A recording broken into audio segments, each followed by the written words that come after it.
My hand froze over the rusted doorknob. Through the narrow crack, I saw something that stopped my heart dead in its chest. My wife, the woman the entire city believed had vanished without a trace 8 full months ago, was kneeling on the cold floor of that abandoned house, scrubbing the dusty tiles with a filthy, frayed rag.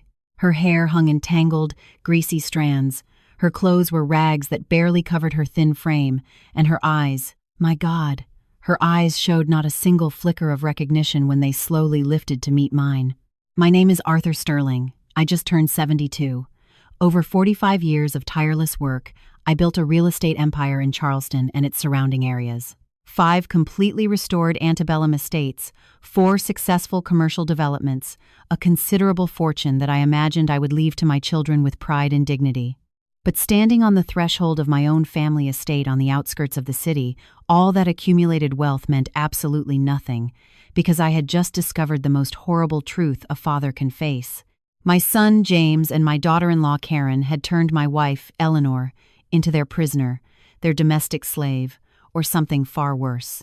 This endless nightmare began 8 months ago, on a cold night in February.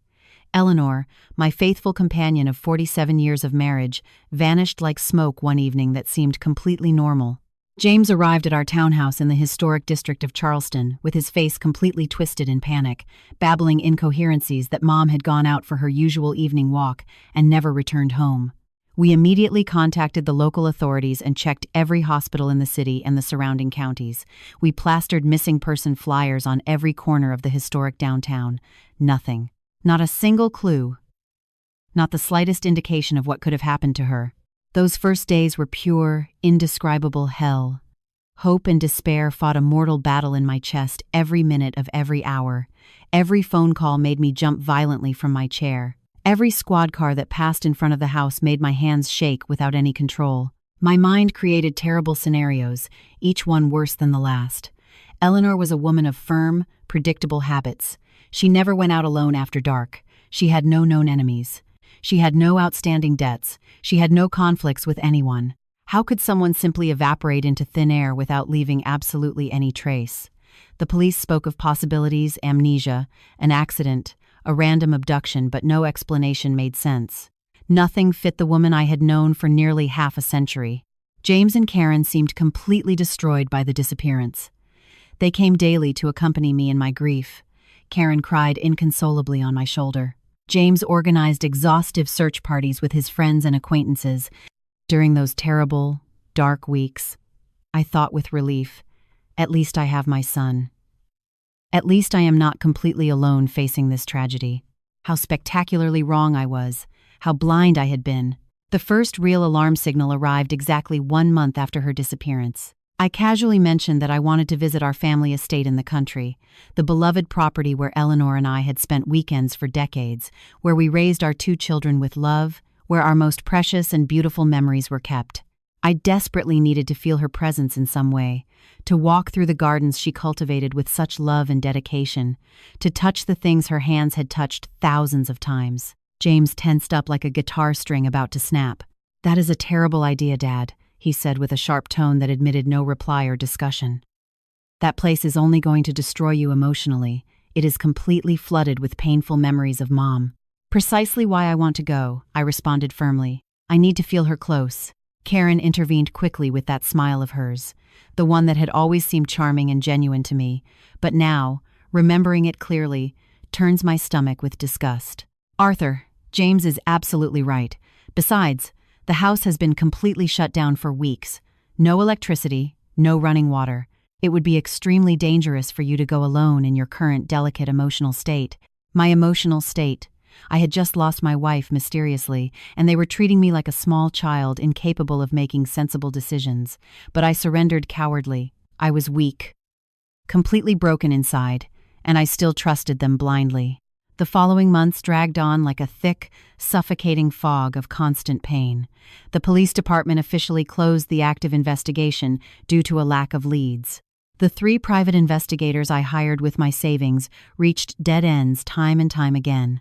Eleanor had become a ghost, a painful absence that gnawed at every corner of my daily existence.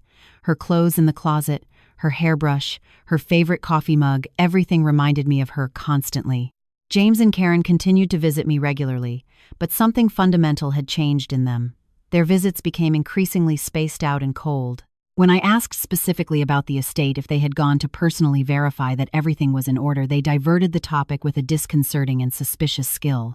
"Everything is perfectly fine, Dad. Don't worry about that at all. We already sent someone trustworthy to check everything. Everything is in perfect order. Concentrate solely on recovering your mental health. The estate really doesn't matter now." But to me, it did matter. Desperately. That estate represented the last sacred place where Eleanor and I were truly happy together. It was the blessed land where we planted peach trees with our own hands, where we celebrated our silver anniversary, surrounded by family, where she confessed to me under the bright stars of the southern sky that I was the only true love of her entire life. Exactly 4 weeks ago, something deep inside me broke definitely, or rather, something fundamental, recomposed itself with clarity. I was in my dusty study reviewing old papers when I found a faded photograph of Eleanor at the estate, smiling radiantly next to the dogwood trees she so adored cultivating. In that precise moment, an absolute certainty pierced me like a blinding lightning bolt. I had to go immediately. I needed to be there physically. I needed to feel her close in some form, even if it was just empty walls and dust accumulated over months. I mentioned my concrete plan to James that same afternoon when he came to visit. His reaction was unexpectedly violent. "You are not going to that estate, Dad," he shouted furiously, something he had never in his life done with me. James was always a respectful son, educated, with good manners. Seeing him lose control in such a brutal way left me completely paralyzed with surprise. "It is my legal property," I said with forced calm. "I can go whenever I please." "You aren't thinking clearly at all," Karen intervened hastily, appearing from the kitchen as if she had been eavesdropping on the entire conversation. "Dr. Henderson expressly said that you must not drive long distances. Your blood pressure has been dangerously high." "My blood pressure is perfectly controlled," I interrupted her firmly, "and I do not need absolutely anyone's permission to visit my own house." James approached me menacingly with an expression I had never seen on him in his entire life. Hard, calculating, cold, threatening. "Dad, listen to me well. If you go to that estate, you are going to have serious problems with me. I am warning you clearly. My own son, my blood, was threatening me directly. That endless night, sleep was completely impossible." James's threatening words circled ceaselessly in my head like hungry vultures. Why so much inexplicable secrecy with the estate? What were they hiding so desperately? Then, like scattered pieces of a macabre puzzle, I began to recall strange and disturbing details from the last few months that I had ignored. The time I casually overheard Karen talking on the phone in nervous whispers. "He cannot know absolutely anything. He has to continue firmly believing that she disappeared without a trace." The complicit glances that James and Karen exchanged when I mentioned Eleanor. The day I found a crumpled grocery receipt in the trash from a store near the estate. Huge purchases for several people right after they told me emphatically that no one had been to the property in months. The strange occasion when Karen arrived at my house with the characteristic red clay of the country on her shoes, red clay exactly like that of the estate. When I asked her directly about it, she paled visibly and stammered that she had visited a friend in the countryside. Lies. It was all carefully crafted and coordinated lies. I made a firm decision in the early hours, while the wall clock struck 4 a.m. and the heavy silence of my empty house slowly suffocated me. I would go to the estate in complete secrecy, without telling absolutely anyone my plans. I spent the next few days meticulously planning every detail. James and Karen had an established habit of traveling to New York on weekends to visit her elderly parents. The coming Saturday would be my perfect opportunity. When the awaited day finally arrived, I waited patiently for them to call me from the highway, confirming they were on their way. James's voice sounded completely relaxed, off guard, without suspicion. "Dad, we're going to be gone the entire weekend. Will you be okay? We can ask the nice neighbor to check on you regularly." "I will be perfectly fine, son," I lied blatantly, with a calm I did not feel at all. "Enjoy the trip." As soon as I hung up the phone, I set off immediately. The drive to the estate normally took me exactly an hour and a half.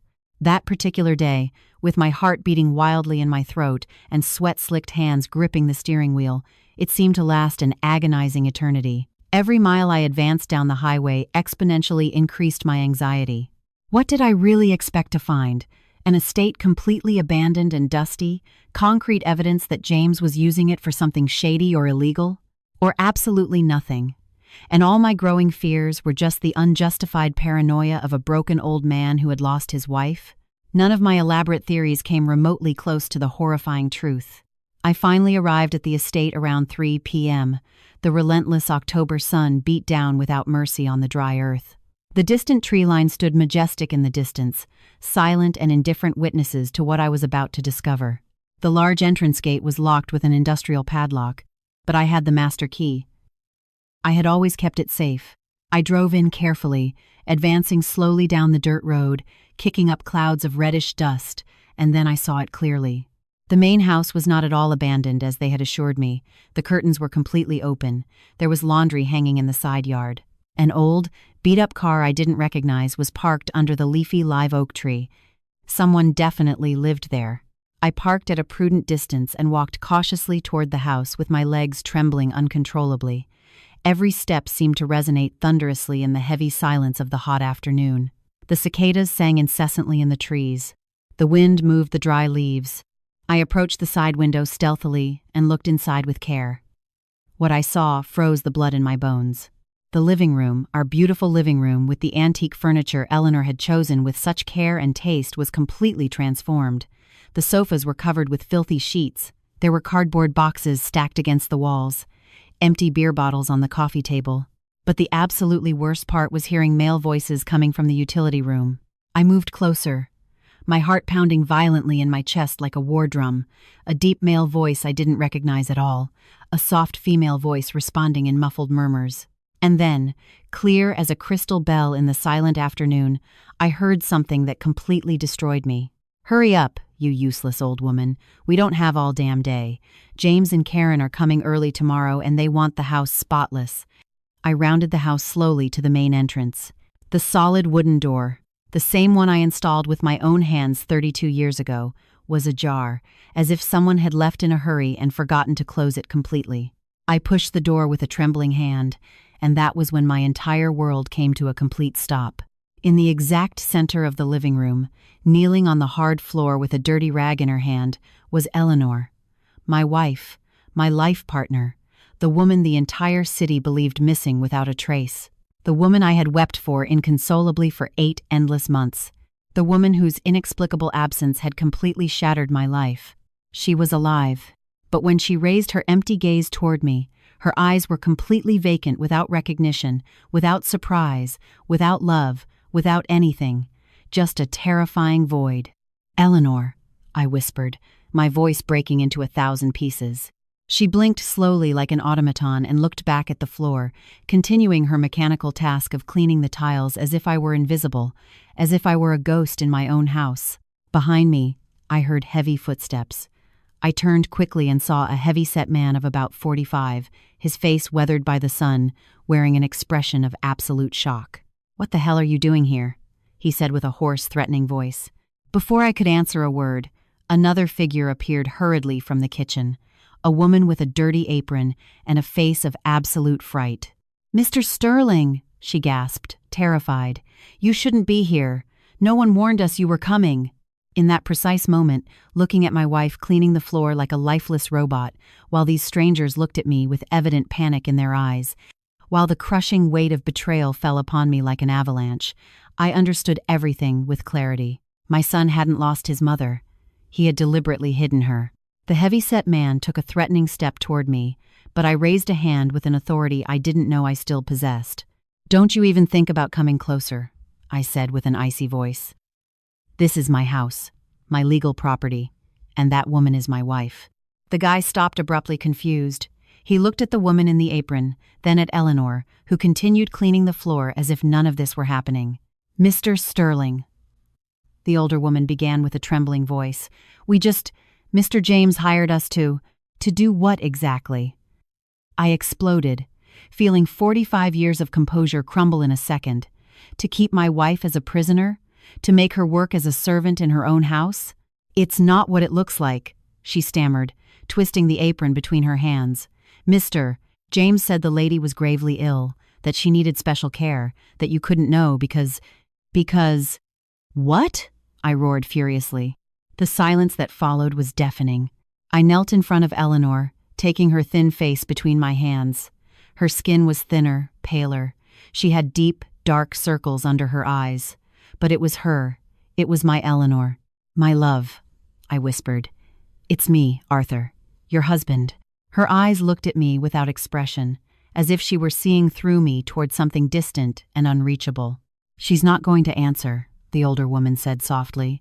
She barely speaks. She just obeys simple orders, Mr. James said.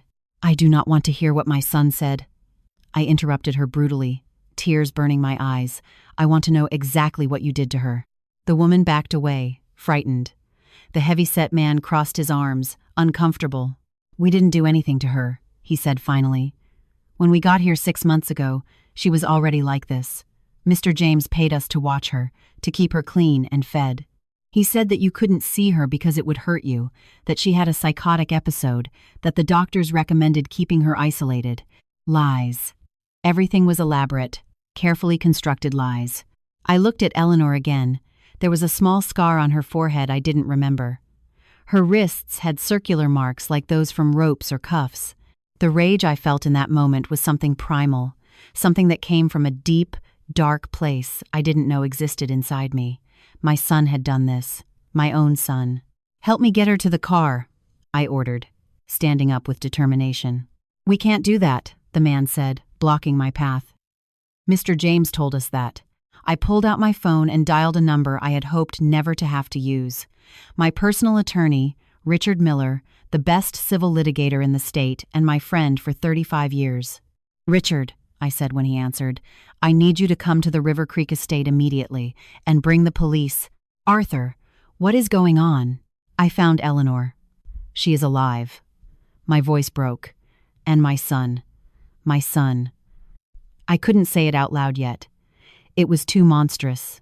I'm on my way, Richard responded without hesitation. Don't do anything. Wait for me. But I couldn't wait. Every second Eleanor was in that place was 1 second more of a nightmare. I took her gently by the arm. She let herself be guided without resistance, like a rag doll. The older woman began to cry. Please, Mr. Sterling, we have a family. We need this job, Mr. James threatened us with. With what? I asked, stopping. With calling our parole officer, she confessed, terrified. We have records. We're on probation. He said if anyone asked anything, or if we didn't do exactly what he told us, he'd report a violation that we'd go back to prison for years. Of course. James had chosen his accomplices carefully. Vulnerable people. People who couldn't defend themselves. People who had too much to lose. I am not going to report you to anyone, I said calmly, but I need you to tell me everything. When did you bring my wife here? What did James tell you exactly? The woman wiped her tears and began to speak with a trembling voice. We arrived at the end of February. Mr. James brought us in his truck. The lady was in the back seat with her eyes blindfolded and her hands tied. He said it was for her safety, that she had tried to hurt herself. He showed us papers from a doctor, documents that said she had a severe mental disorder. Lies. Eleanor had never had mental problems. She was the sanest and most balanced person I knew. And what did he ask you to do? To keep her here? To feed her 3 times a day? To bathe her? To give her pills? What pills? The man went to the kitchen and came back with a medication bottle. I took it with shaking hands. Lorazepam. High dose. Sedatives. They had been drugging her for 8 months to keep her docile, to erase her personality, to turn her into an empty shell. The hatred I felt toward my son in that moment was something tangible, something I could taste in my mouth like rusted metal. James came often, the woman said. He and Mrs. Karen came every 2 weeks. They brought provisions, checked that everything was in order. Sometimes they stayed a day or two. And my wife. How did she behave when they were here? The two exchanged an uncomfortable look. She was afraid of them, the man admitted. When she heard Mr. James's car, she started to shake. She would hide in the utility room. Once she tried to run, and Mrs. Karen grabbed her by the hair and dragged her back. My vision clouded with red. I had to lean against the wall to not fall. Karen, The daughter-in-law who cried on my shoulder, the woman who brought me homemade food when I was depressed, the one who organized masses for the repose of Eleanor's soul. She had dragged my wife by the hair like an animal. "Why?" I whispered. "Why would they do this?" "We don't know," the woman said. "But we heard conversations. Mrs. Karen talked a lot on the phone. She said things about properties, about inheritance, about how you were going to change the will soon, and that they needed time. And there was the truth, ugly and brutal. Money. Everything came down to goddamned money." 40 minutes later, the sound of various cars arriving alerted me. Richard had come with 2 squad cars from the county sheriff's department and a medic. The chaos that followed was a blur. Medics checking Eleanor, police taking statements. Richard recording everything with his phone, documenting every detail meticulously. "This is kidnapping," Richard said with a grave voice while watching Eleanor being examined. "False imprisonment. Possible attempted fraud. Arthur, your son is going to go to prison for this." My son. The boy I taught to ride a bicycle. The young man who hugged me crying when he was accepted into college. The man who gave the speech at my 65th birthday saying I was his hero. That man no longer existed. Perhaps he never really existed. The following days were a bureaucratic and emotional nightmare. The doctors confirmed that Eleanor had been systematically sedated for months. The neurological damage was significant, but potentially reversible. The police arrested James and Karen 3 days later. They found them trying to board a flight to Europe from JFK Airport. 1 week after finding her, I was sitting next to her hospital bed when she opened her eyes and looked at me. She really looked at me. "Arthur," she whispered with a hoarse voice. "Yes, my love, I am here." "How?" "How long?" 8 months. The horror on her face was heartbreaking. The trial came 3 months later. The courtroom was packed. Eleanor testified with a strength that left me breathless. James was found guilty, 24 years in prison. Today, 5 years later, I sit on my terrace. Eleanor is in the garden teaching our grandson, Diego, how to plant lavender. I learned that true love is stronger than betrayal, that dignity can be maintained even in the darkest moments. Now I want to hear from you. Which part of this story resonated most deeply? Have you faced betrayal from someone close? Where are you listening from? Leave us your comments. If this story kept you hooked, like and share this video.